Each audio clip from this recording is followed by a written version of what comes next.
ابو جہل اللہ کے نبی صلی اللہ علیہ وسلم کے زمانے کا فرعون تھا، اس امت کا فرعون تھا، اور اپنے آپ کو بڑا سردار سمجھتا تھا۔ اللہ تعالیٰ نے اس ابو جہل کو 2 بچوں کے ذریعے ختم کیا، چھوٹے چھوٹے بچے، معاذ اور معوذ، دونوں لڑکے۔ صحابی بیان فرماتے ہیں کہ ایک بچہ اس سائڈ، ایک بچہ اس سائڈ، مجھ سے کہتا چچا جان کان میں لائیے، کچھ ایک پرائیویٹ بات کہوں گا۔ میں نے کان کیا۔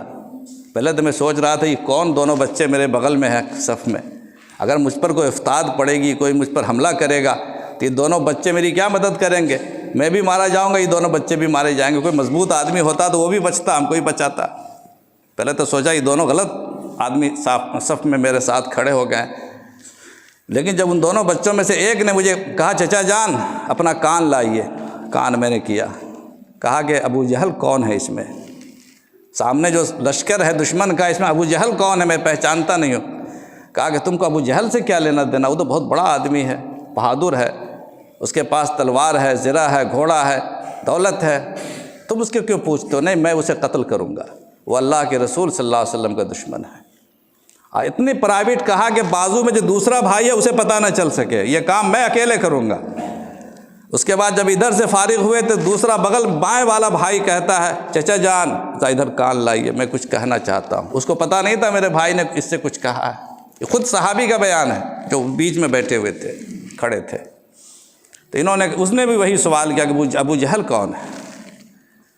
فرماتے ہیں وہ صحابی کہ میں نے اس کو بھی بتا دیا کہ ابو جہل وہ ہے، اس کو بھی بتا دیا ابو جہل وہ ہے۔ دونوں اس طرح جھپٹے ہیں جیسے ایک شکار پر انسان جھپٹتا ہے، اور دونوں چھوٹے بچوں نے اس اتنے بڑے پہلوان کو گرا دیا، مار مار کے گرا دیا۔ اللہ تعالیٰ ہمیشہ اسی طرح ذلیل کرتے ہیں۔ بڑی بڑی طاقتوں کو اللہ نے کچلا ہے تو اللہ تعالیٰ طاقت والوں سے نفرت کرتے ہیں اگر وہ اپنی طاقت کا غلط استعمال کرتا ہے، لیکن دولت والوں سے نفرت کرتے ہیں، اس کی دولت کا بھی خاتمہ کرتے ہیں، لیکن کمزوروں کی اللہ مدد فرماتے ہیں، بلکہ کہتے ہیں جو کمزور کی مدد کرے گا ہم اس کی بھی مدد کریں گے، کمزور کی جو مدد کرے گا ہم اس کو رزق عطا کریں گے۔ حضرت ہمارے بزرگوں میں حضرت مولانا یحییٰ صاحب رحمۃ اللہ علیہ تھے، حضرت مولانا الیاس رحمۃ اللہ علیہ جو جماعت تبلیغ کے بانی ہوئے، ان کے بڑے بھائی، ان کی دکان تھی، ان کا مکتبہ تھا، کتاب چلتی تھی۔